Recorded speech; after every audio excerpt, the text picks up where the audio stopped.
B-side. Gotta get high. And welcome to the B-side. This is the B-side. This is the B-side, episode 137. Did we record? Oh, this, I don't know if we include this, but did we record the opener for the B-side? We did last week, didn't Last week we did. We'll we? probably Okay, have cool. to That'll wait. be in here. Yeah. What did it say? I don't remember. That's why it's the B-side. Oh, yeah. We all had a part. We I interrupted did. Patrice's. You did. I hope somebody can edit that shit. How often do we say, I hope somebody can edit that shit? AI in like 5 years. Edit that shit, okay? Oh, Randy's out. AI's in. What are we going to name it? What's the one in Space Odyssey's name? How? Hal. Yeah, we'll just Hal, do it. We'll say the name of it's Tandy, not Randy. It's AI Randy. It's Tandy. It's Tandy. Edit this. We're on Margarita 2. I know. and, I'm trying to drink so I can talk. Well, you go ahead You and drink go ahead. because we've had several, including mimosas, Bloody Marys, a beer, and a wine before It's been too much. It's been a little much. It's been a Damn. much. No, you had the wine and beer. I didn't have that. You had a wine? No, I was The wine drinking. I left in the refrigerator. I drank 3 sips of the wine you left in I the had- but- refrigerator. I have stuff to talk about. 2 sips. So. That's amazing, but you still should drink your drink. It's I know. good for you. It was delicious. And It's it's filled delicious. with juicy fruit. What did we learn Juicy about fruit. watermelon and lime? It's the You bomb. should squeeze the one on the other. You get to Exactly. decide Put which the one one. you lime want it on to the be. coconut. I would suggest about- taking a lime wedge and squeezing it on your slice of watermelon. and Especially if you're watching your salt especially intake. if you don't want salt, because this was an accident and we took a bite and I was like, what? Why is this so good? And it was that, Courtney has discovered the watermelon lime. She freaked out a little. I'm telling you. It's- They thought I but was it's- drunk, but they it's were delicious. right. And I was right. It is really good though. It's really tasty. Yeah, it's really, really the good flavors together. go together really well. It's So, well, you instead of won't salt, hear this by it your. gives you like the little bit of like a tartness to a bite of a watermelon. It was really good. So yeah, it's do it. really tasty. For those of you who don't want alcohol involved, just get some lime and watermelon and mix it up in a bowl and eat it. Like, Is it aqua suggestion. fresca? oh, Aqua Like you're saying, Fresca. aqua fresh. fresca? Aqua fresh. Can we make a drink called the aqua fresh? No. No, I'll veto that one right that's now. the toothpaste. Creme my de cousin menthe. Candace used to No. have. Yeah. The red and white and green. It was the red stripe. and white and green striped, Mm-mm. toothpaste. And it used to, for some reason, it was always like I don't know. It was like the toothpaste you didn't want. I don't know. It was the prettiest toothpaste, though. Why did it had great commercials? Why did we not want Aquafresh? Tasted like Was it like the People cheap did want it. I toothpaste? just didn't. Mhm. All right, what have we got? What are we Oh. talking about on the B-side Oh, today? well, we can talk about whatever. You know, while you were talking about it, I was really racking my brain, as I do sometimes when you guys have stories of things that have happened to you, of like, is there anything that I'm forgetting? Is there anything that's ever happened to me that would fall into these right, categories? because you're not constantly, oh, that's okay.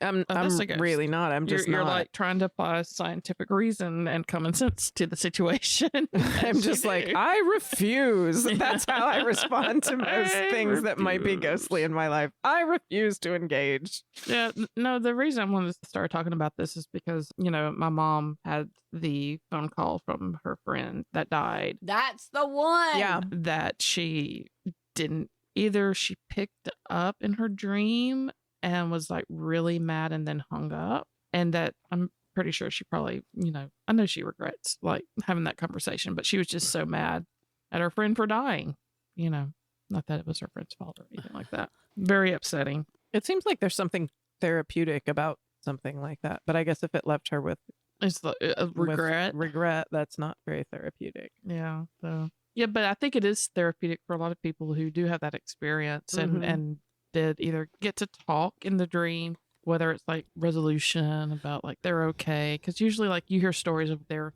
convincing, they're like, you know, everything's fine. I'm going to be okay. Look after yourself kind of deal. Mine are not usually like that. I have them all the time. Okay. Let's talk about that. So I dream. You very, sounded like very a shrink there. vividly. for a second. I love All it. right, let's I'm talk ready about to have that. a session. Yes. So I I remember my dreams always happen. I can remember dreams.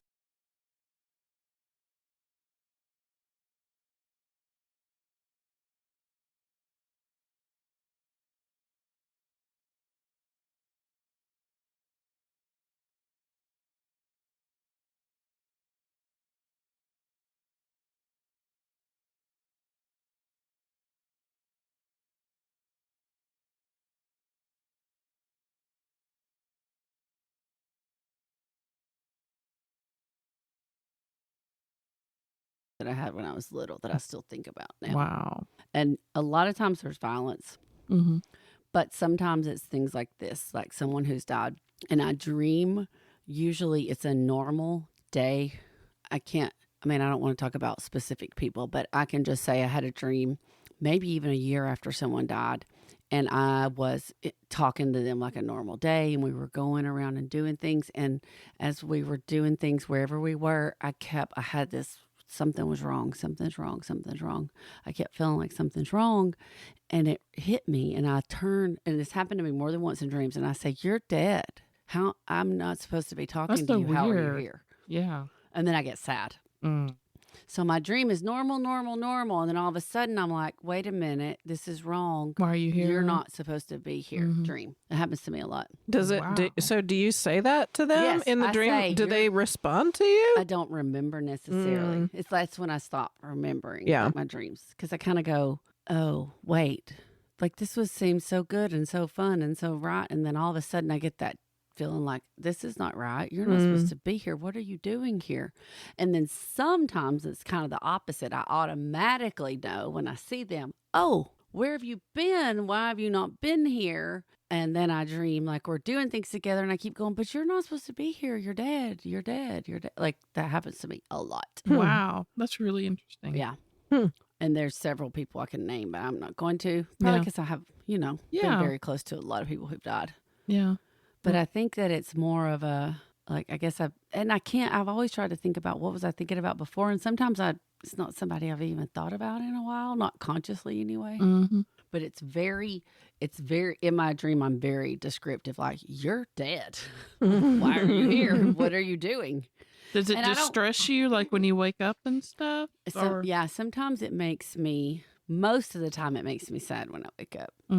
Because especially the ones that start off with like, oh, you're here. I was wrong. You're not dead. Sometimes like, oh, what? Like there was a miscommunication kind of feeling. Like, why did I think you were gone? You've been here all along. It shouldn't be sad, I guess, but it is usually. Most of the time I'm just sad. Sometimes, like, because my dad died. He died 11 years ago now. And I haven't dreamed about him a whole lot, but this weekend is particularly interesting because it is his decoration day today.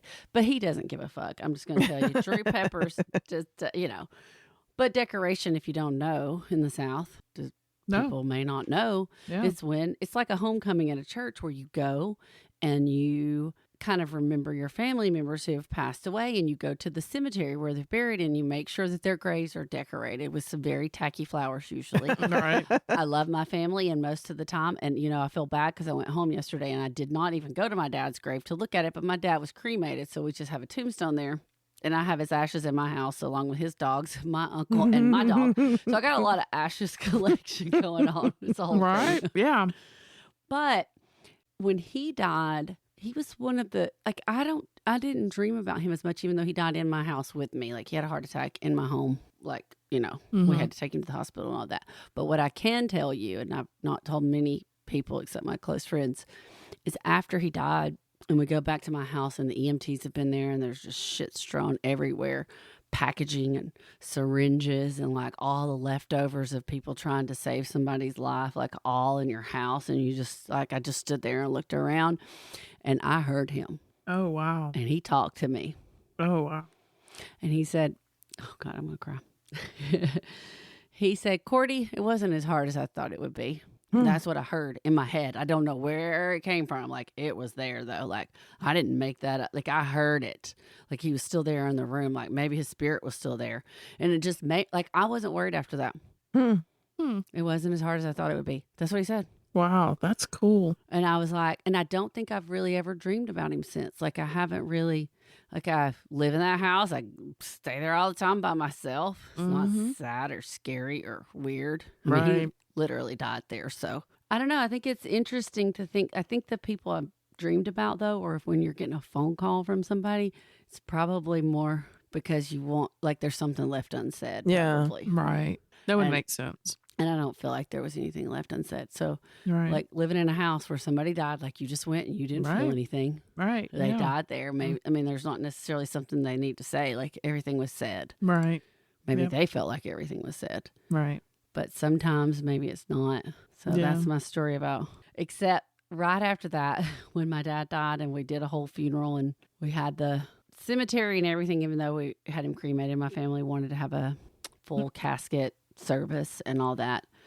We had to go out and put flowers on a grave that he wasn't even going to be buried in. And we did all that. And somebody sent, I know this is going to sound cheesy, but this was a classic family friend that always sent like the stand that said, Jesus called and Drew answered, and it had a telephone on it. Oh my God. It had a real telephone.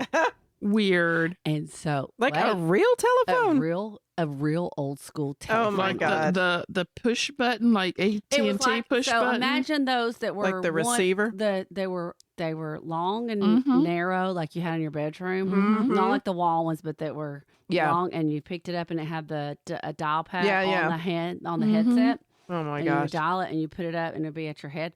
So like basically a cordless phone with a cord, like that idea. So you picked it up and the base was there. And so we go to the cemetery and my nephew was like 3 years old at this time. No, bless his heart. He was like 3 years old. And he picked up the phone and asked my sister, can I call Papa on this? Oh. Yes, he did. Oh. Breaks my heart. He was so cute, and he was wearing a little cowboy hat, and it was so sweet. And of course, my sister got very, I mean, she was like, you can call him anytime. You can talk to him anytime you want to. But yes, so there's the telephone. Connection. Yeah, Jesus called. Drew answered. Have you never heard that at a Southern funeral? No. Well, I mean, we're all like... it's a sad story, but it's a sweet story. Yeah. Yeah, that is a sweght story. We're all like, what? I know, we're all heathens in my family, so, You don't do decoration day? Oh, I didn't. I drove past my dad's grave yesterday and didn't even see if there were flowers on it. My family's just... Well, we don't have gravestones, so, like, everybody's, like, there in the house. So I guess I was with them during decorations day. Yeah. Like, right there. And you were, like, doing up the yard and... Yeah, we, like, so I think that place. Counts. Yeah. It counts a lot. Yeah, and their great-grandson was out there mowing their yard. So I think that probably counts extra. Absolutely. And he had a great time. Like, he loved it. So it was a very good weekend all around. So here's to people remembered. People remembered on decoration. Here we go. Cheers. Cheers. Right. So what else did you learn from your research of the phone calls? That was about it. I just been back this afternoon, y'all. I wish I did. I really do. About people calling. I do want to speak to like some family members and stuff because I know that there's probably more information on that. I have not had a personal experience like that. There's not many people. I don't even want to put this out in the universe. Like, But I hear what you're saying. Yeah. So not been through that much loss. I have not been through that much like close loss. Yeah, me too. But it's just a matter of time because everybody's kind of clustered in the same age. So I feel like once one goes, it's going to be like domino effect, and I don't even want to think about it. But I've had friends who've had experiences that they thought that there was communication or something. And even like my mother-in-law, when her mother died, one of the things that she always said, and it's kind of a thing that like a lot of people say is like red birds. Yeah. It's like when you see a red bird, that's, Mm-hmm. cardinals that you see that's your loved one. So every time we see a cardinal, she's like, oh, there's Mama B, kind of deal and stuff. But as far as like people calling and everything, I've not experienced that personally. I hate to say this, but in this day and age, if someone called me from beyond the grave, they'd have to leave a fucking voicemail because I would never answer the phone. would not answer. If they're calling from their number, you would Well, because you would think it was them. Well, it's like, That would be saved in your phone. I guess wasn't so. it Houdini that's, made a pact with his wife? He's like, look, I'm going to do this when I die and you'll know it's me. I'm going to knock 3 times. Yeah. And then, he died and nothing ever happened kind of deal. So I don't know. I didn't have, like, when you said the Redbird thing, I was like, that may be the closest thing to a experience that's related to this that I have, is that there were a couple different instances after my mom's mom died where I had that moment of, like, we were sitting at the cemetery after her actual service, which wasn't really a service. It was just the family there, Right. pretty much. I think there was somebody who said something, and there was like a butterfly that was flying around. And I had a moment of just like, she's not into the service. Like, she's into the butterfly. Right, like yeah. this is my grandma. She's Right. not It's worried like, about this was part. not her deal. This was not her thing. And so I was like, that's my grandma right there. Right. But I remember distinctly conversations between my grandmother and my grandfather sitting in the house that we were staying at this weekend, where because towards the end of their life, my grandmother like really hated my granddad. she very much minced no words. And so she basically said, well, you're going to hell. because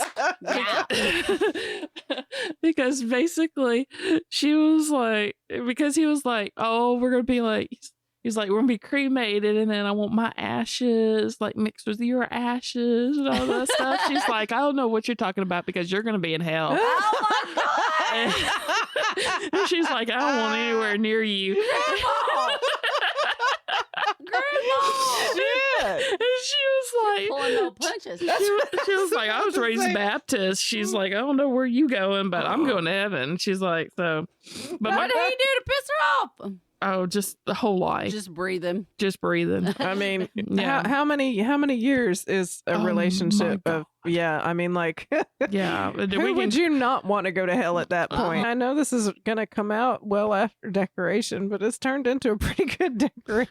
It's decoration I know. day. If you don't know about it, there's a Jason Isbell. Actually, I think it's a Truckers. Is it Truckers? Drive-by Truckers? Drive-by Truckers song. Is it? No. Decoration Day. Is that? I think it's a Drive-by Truckers, not just Jason Isbell. Mm. But I will be corrected by Randy when he hears this if I'm wrong. Yes, and he'll probably stop the tape right now and say, "It's Jason." Yeah, I think it's Drive-by Truckers. Okay, this is Randy jumping in because I just had to. Decoration Day is a Drive-By Truckers song. It was written by Jason Isbell, and of course he still performs it at most of his concerts with the 400 unit. However, I would also like to point out that it is not a happy song about Decoration Day, so don't listen to it expecting to have happy family memories come flooding back. Okay, back to the podcast. And Well, let's if we fight. had the rights, we'd play it right now. We could sing it, but I don't know any more than what I just sang. Keep all the, it country? keep all the memories going. Remember those who came before you.